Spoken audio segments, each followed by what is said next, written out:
All right, we're going to be working on how to spot a front handspring. There's a few different ways to do this, so I'm going to try to show you guys as much information as I can. Now, Ryan here has never done a front handspring before, so this is a perfect person to try to do this with. He's a little bigger than your normal student, and he's also never done this before, so it's going to be great.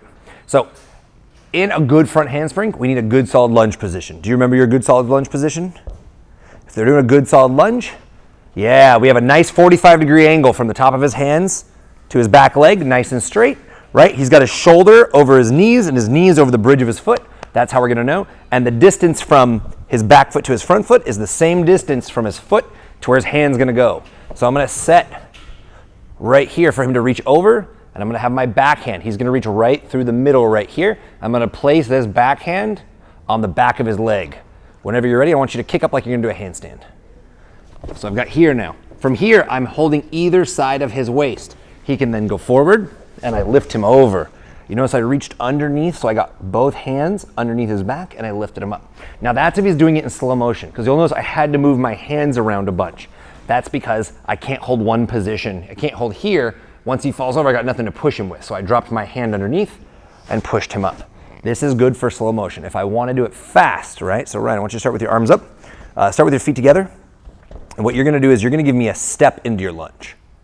So you're going to fall forward, big step into your lunge, go straight into your front handspring. Now when you do it, let's see, pick a starting position. Right there, good. So your step should be about here, and your hand should be here. What I'm going to do this time is, instead of trying to reach around Ryan, I'm going to assume that he is going to have a good lunge and reach, and all I'm going to do is focus on that second half, getting both hands onto his low back or the sides of his hips and pushing him up. So whenever you're ready, your hands are gonna go right here. You ready? Okay, straight arms. Never let your students start in a poop position. Always start in a position of strength. Straighten those arms out, pull that chest in, squeeze your butt tight. Get all your muscles ready to go. Let's do some effort. Go for it whenever you're ready. So you'll notice I've got either sides of his body right here, his upper body, right? Normally we go for the hips, but if his hips suddenly fall over and I'm holding his lower body, there's nothing to raise his chest and arms up. That's going to be unfortunate for his back. So I'm grabbing on either side of his lats right here and pushing him up. All right. When he gets really good, you won't have to do much. You can literally just put your hand on the low back and they'll go over. Let's see if you can do it.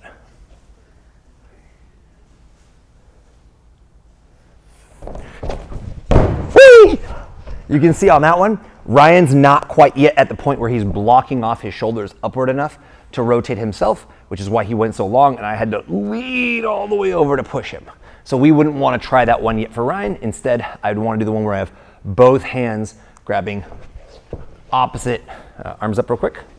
So as he goes upside down, I'd be grabbing these two right here so I can roll him over and push him up. All right, not too shabby. Biggest drill that you can do that will help your students in learning how to do a front handspring is a proper shoulder block. A shoulder block is using this muscle group right here to extend up. What's going to happen is, in order to do a front handspring, if you just do a handstand and fall over, your feet might hit the ground, you might go into a bridge, but what's going to lift your upper body back up to standing? Nothing. You need the block. Just like if I wanted to flip over here, I would need to jump off of my feet. So as they come in, they're going to hurdle, shoulders come up to the ears, but our body is leaning forward.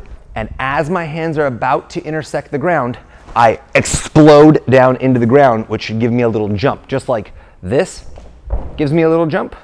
It should be the same thing right here. Gives me a little jump. All right. The way they practice that is just like how making a jump easier. You have a big arm swing.